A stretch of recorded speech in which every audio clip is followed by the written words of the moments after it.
Abrir o programa de hoje, Cláudio, falando justamente sobre as questões levantadas hoje no Congresso, porque todo mundo esperava que, a gente até discutia isso ontem aqui nos Bastidores do Poder, sobre a possível votação ou não do veto presidencial à questão da desoneração de 17 setores da economia. Algo que já tem se arrastado já faz um tempo, a gente esperava a votação para esta quarta-feira, não teve acordo, nada funcionou. A Natália Pazzi tem um balanço do que foi essa falta de entendimento dentro do Congresso Nacional para analisar essa questão. Por falta de acordo em relação à pauta de votação, o presidente do Congresso Nacional, o senador Davi Alcolumbre, cancelou a sessão que estava marcada para esta quarta-feira. Entre as matérias previstas estava o veto do presidente Jair Bolsonaro à prorrogação da desoneração da folha de pagamento de empresas. A tendência é que o parlamento derrube a decisão e, por isso, o adiamento gerou polêmica entre os parlamentares. Segundo o senador Major Olímpio, o líder do governo no Congresso, o senador Eduardo Gomes, e o próprio presidente da República haviam garantido que a sessão aconteceria nesta quarta-feira.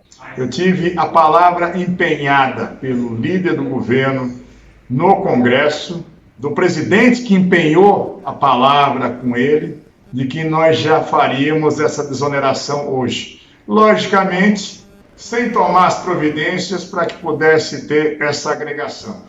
A manutenção da desoneração deve gerar uma perda de arrecadação de bilhões de reais ao governo federal. Por outro lado, acabar com o benefício fará com que funcionários de 17 setores da economia passem a custar mais caro ao empregador, o que pode aumentar o número de desempregados. Entidades falam na redução de até 6 milhões de vagas de trabalho caso o veto seja mantido. Diante disso, parlamentares como o deputado Marcelo Ramos consideram a decisão urgente. Já passou da hora de enfrentar esse tema de forma democrática, levando a voto e derrubando esse veto para manter os empregos de milhões de brasileiros. O governo tem trabalhado para encontrar alternativas para manter e até ampliar a desoneração da folha de pagamento. Uma delas é criar um imposto sobre transações digitais, cuja arrecadação compensaria a perda com a manutenção do benefício. A medida, no entanto, é impopular e parlamentares dizem que não há ambiente político para que seja aprovada neste momento. Por isso, é interessante para o Palácio do Planalto adiar o máximo possível a análise desse veto.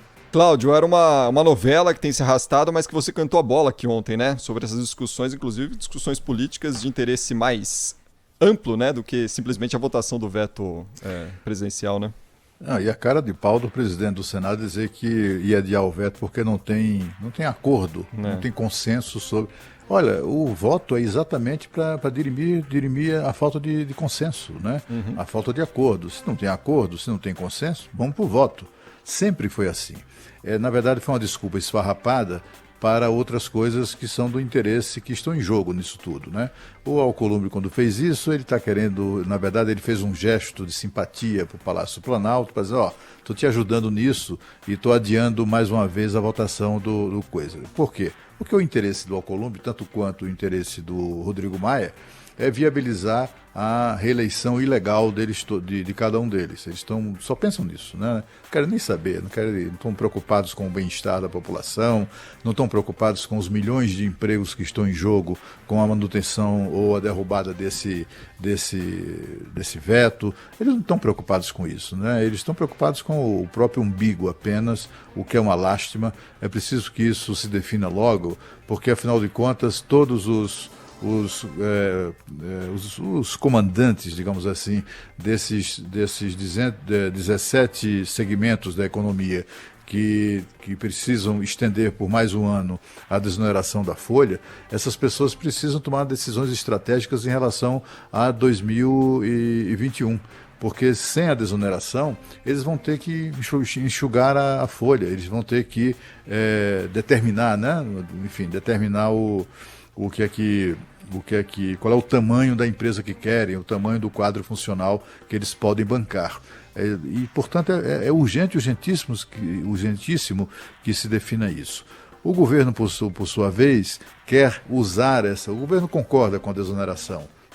Isso já não é um problema. O que o governo quer, e está tentando, continua insistindo nisso, é tentar usar a desoneração, essa decisão da desoneração, até ampliando a desoneração para outros setores, usar isso como moeda de troca, moeda de negociação para aprovar o novo tributo, o novo imposto sobre transações eletrônicas.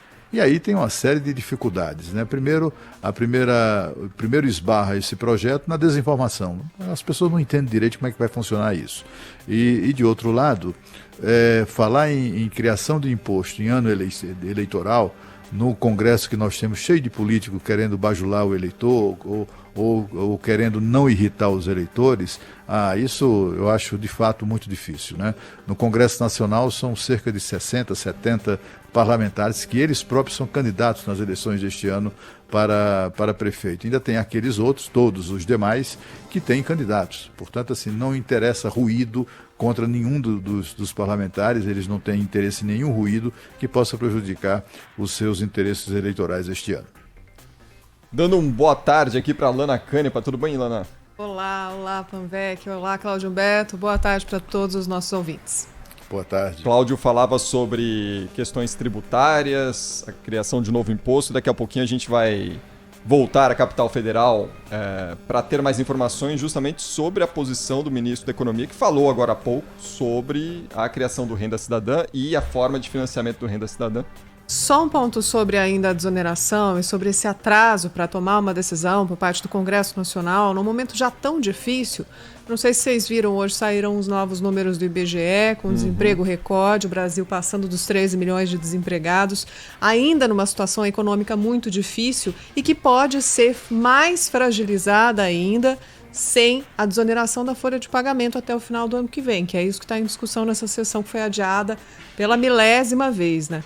Então, 13 milhões de desempregados, também o governo anunciando o CAGED hoje, que é o Cadastro Geral de Empregados e Desempregados, dizendo que as contratações superaram as demissões no mês de agosto, o que é um número positivo, mas se você vem de uma base baixa, né, muitas demissões aconteceram no começo da crise, ali em abril, maio, agosto é um mês de recuperação.